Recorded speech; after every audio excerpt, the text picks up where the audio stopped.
Funny enough, I was just hopping on YouTube to be like, I wonder what kind of Armored Core content are out here now, just a few days removed from some of our early impressions of PvP and things like that. And Oroboro has dropped his honest thoughts video to Armored Core 6 PvP. So I'm gonna just watch this right now, so hear some of his thoughts and also share some of mine as well. So it's great that he's dropped this. I wonder if Fighting Cowboy has dropped one. He probably did, and I had to look for that too. I really want to see what. Hey guys, Oro here, and I wanted to talk about my very first Armored Core 6 PvP impressions after having played for about an hour in this recent showcase, which I hope you guys enjoyed. PvP is much better than I actually expected. I thought it was going to be a total mess, super imbalanced. It turns out it's a lot more skill. That's really good because a lot of times when people play the game and they're kind of getting stomped out, they might have like a negative opinion. But for him to like really have been losing, but still have really good feelings about it, and it feels balanced, where like hard locked on from the viewer perspective looked really strong. It's already like a huge plus. Skill base than I had previously assumed, and let me get into that. So a lot of people are sort of focusing on me and Cowboy's 1v1, where I totally got rolled and I played really bad. But we're gonna get into that later, and I want to address a few things. Number one, in this entire showcase, we were limited to using only chapter 1 parts. So this is the equivalent to playing Souls PvP at like level 10. It doesn't mean anything. You know, the whole game is going to be totally different when everyone gets access to the parts, and you see people's builds evolve and become stronger and better. So that was more than what we saw in there. Like, that's insane. Like, I didn't know if that was endgame or not, but I definitely didn't feel like it was super limited. Like, it felt very diverse in everyone's build. Big thing that I think a lot of people missed is that this is a small sample size of early game PvP that you're really not going to see anywhere but here. But regardless, a lot of people are saying that hard lock on is OP and it needs to be nerfed, and it's a DPS race. You know, you just stack AP, put on dual gats and hard lock and win the game. So that's a really good strategy that I still don't know how to counter, but that's not the case. Hard lock on is really only good at close ranges. Shotguns, dual gats, melee are going to be the way to go for hard lock on. At any other range, you have massively reduced accuracy. Your shots are going to land maybe even less than half the time if you're manually aiming, which is preferred. So this right here, when Fighting Cowboy was playing a biped and he was facing his tank, this is how Oro should have been facing Fighting Cowboy in their 1v1. He should have been using distance and height advantage on the tank instead of going head to head with the tank, which was like, you're never going to win that. He just has infinitely more HP, probably up to 10k more HP more than you, and he's going head to head trying to exchange blows. It's like, you want to be as far away, because if the tank is running Gatling guns or anything else that's like heavy hitting, the range is going to be limited. And so you want to use your advantage in, first of all, getting height, having distance, having mobility to dodge those and not stay up close like Aura was in their 1v1. Like, this is exactly how you want to play into a tank. And so as long as you manage your energy, I think 1v1s and tanks are going to be easier compared to like 1v1s with like quads, which will probably be stupid crazy. So the more skillful players will be manually aiming, landing more of their shots, and not relying so much on this hard lock on. That there is a massive detriment to anything but close range. So I did want to address that. The accuracy debuff is real. And another thing that people are going on about is that tanks are really overpowered. We did use a lot of tanks. We pulled out the meme build. I saw you guys said the the triple tank god squad that won us a few games with the dual gats and grenade launcher cheese. It was hilarious. It was so much fun. Tanks are very strong, but they're not as strong as people think. Again, later on in the game, there's a lot of parts that unlock that are going to change the game and probably give tanks a much harder time to close that gap between like a lightweight, for example. So I think the real issue, just based off my limited playtime with the game, is that quadrupeds are going to be actually way stronger than bipeds, reverse joins, and tanks combined. Quadrupeds seem really, really oppressive in Yeah. PvP. Yeah, for sure. We'll see. We'll see. That's just my opinion. And my prediction. From having played, but yeah, I think that's what people really need to be complaining about, not tanks. I think tanks are actually probably going to get rolled at the higher level PvP, but I 100% agree. Quad's insane. Like this energy sustain that they have is nuts, man. The mobility, the energy sustain. Also, it gets you a little bit more tanky. Like he's already. I didn't see how much HP he started with, how much AP he started with, but like a quarter is gone, but he's still in the 8800 range. we'll see. It's tough. We shall see. What I'm trying to say in general is that it's just way too early to tell. It's way too early to tell if quads are going to be OP, if tanks are going to be OP, if anything's going to be overpowered, because this is a very limited space and very limited time for both of us. That was like my first 1v1 match, so I didn't know what the hell I was doing. Even after playing all the 3v3s, it was totally different.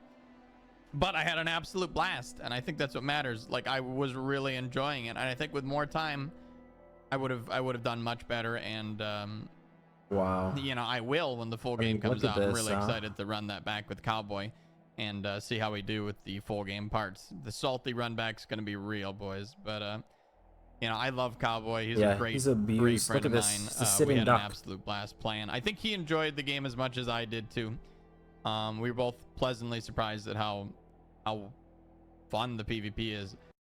He was a sit and duck right there. That's another mistake he made. He overused his boost. He didn't properly manage his energy. Instead of using it to dodge certain attacks or reposition, he used it more so to put down extra damage. The biggest concern to me about PvP is the total lack of matchmaking, which is a big note that couldn't really talk about, and I'm really sad about it. The menu is just create lobby, join lobby, search, very classic, very old school, and that's fine. It does work, and it's weird that the PvP feels so good, like the netcode felt perfect. And I don't know if that's going to be the case for the full game, because obviously we're playing from the same room. But it was still connected to the servers. We were still playing online multiplayer. It wasn't LAN. But regardless, it's not indicative of the full game's netcode. We really don't know how that's going to play out. But it felt really, really, really good, man. No lag at all during that limited play test of ours. Oh, man. And to talk about the 1v1 a little more, I think that I was never going to win that, regardless of how good I played. Because, again, we were very limited to the Chapter 1 parts. The linear rifles I were using were particularly bad, and I think if I had better ones, I might have stood a chance. However, I played poorly, and I missed my whiff punish. That was the big one, and I let Cowboy get in range, because honestly, I didn't know how to kite people assault armoring at me. I still don't know how to deal with that. If we're being honest, it's a lot harder than it looks. People are saying, "Oh, look at this noob like pressing buttons." I haven't played Armored Core in 10 years.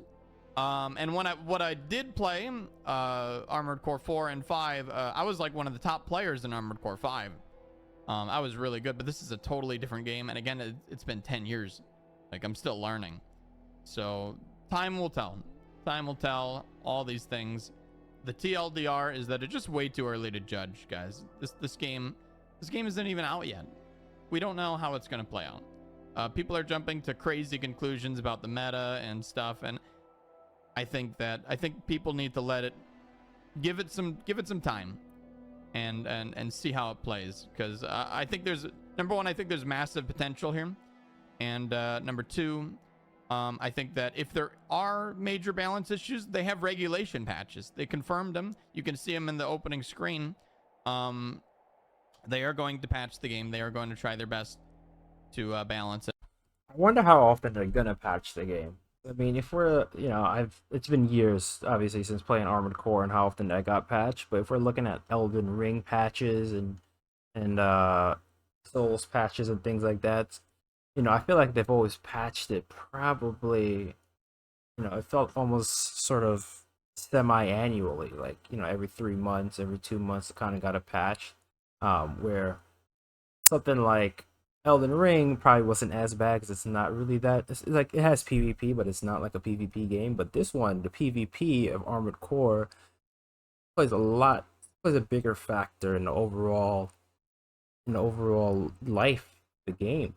So I am hoping that this patched a little bit regularly. Like, I come from League, and like I guess playing League spoils you because you get a patch every 2 weeks, which is like, the best. But I know in most cases most games you probably get a patch every new season. Like think of like Overwatch, every 60 days there's a new patch, or you might get like a mid-season patch, like every 30 days get a patch, then followed by the new season patch, which is kind of cool. So I mean, as long as it's not 90 days, and if it's something along 60 days, that's a lot more manageable. I think. Or if it is 90 days broken up where there's two patches in that 90-day period. Sit down. So if hard locking, dual gat tank meta is a real thing, they'll nerf it.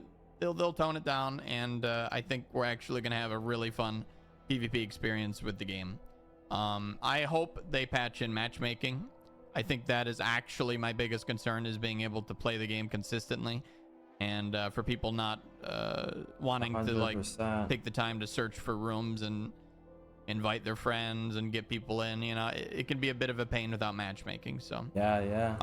that is my real true concern with the game, and the PvP.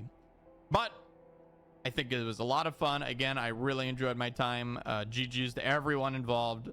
Cowboy, especially with that 1v1, that was hype as fuck. I loved it. But yeah, I'm really excited for the full game, and I hope you guys are too. I'm excited to dive into some more PvP. I will be posting my very first playthrough up on the channel exactly on the 24th at 5 p.m. Central Time. So look forward to that. It's going to be good. And of course, some more PvP action for you guys as soon as I dive in. So again, final note, give it some time. Give it some time, and I think this PvP is going to turn into something great, if it's not already. And it is, I promise, a lot of fun. I will talk to you guys really soon. Thank you again so much for watching and listening to my Armored Core 6 PvP thoughts. And be sure to subscribe to the channel for more. Armored Core 6 coming real soon. Have a good one, guys. Peace. Wow. Now that he said that, that also feels like a concern of mine. Like no matchmaking, all based off some sort of lobby.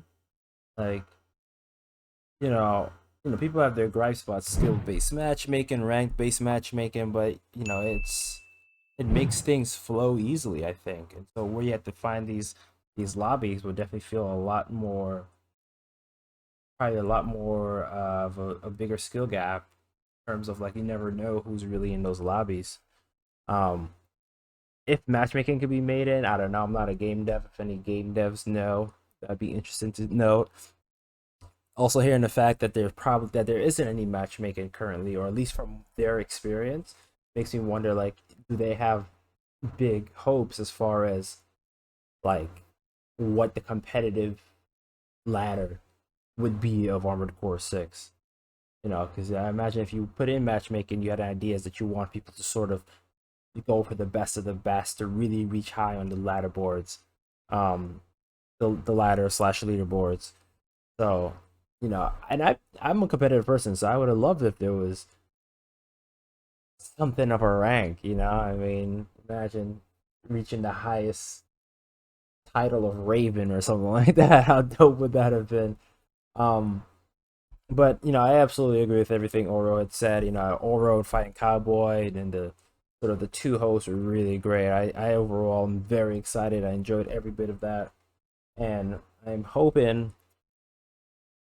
I am also the same way. It's like I don't think there's no reason to really worry about the meta yet because we have no idea.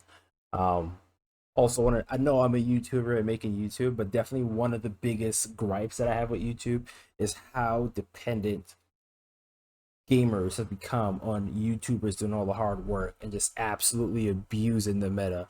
You know, you see that all the time in Destiny. I think Destiny is the biggest criminal of that, where they, you know, they don't make any builds of their own. You know, YouTuber finds a hidden gem, something, and they make a video, and everyone's just like, "Oh my god, this is the new latest build. It's time to run it." And now you have fucking 44,000 people playing the Immortal in the same weekend. So that's one thing that I really don't want it to be that same kind of thing as well, where everyone's just abusing the meta, because people just get lazy and they just follow the same thing. You know, Call of Duty is the same way. So, you know, I think it's inevitable. I guess it all depends more so on how balanced everything is. Yeah, so anyways, thank you all for watching. Those are some of my thoughts. Shout out to Oro, Armed Core team, Bandai team. And let's get this. Leave a like, subscribe if you sort of enjoyed my reaction to this, and let me know what you think.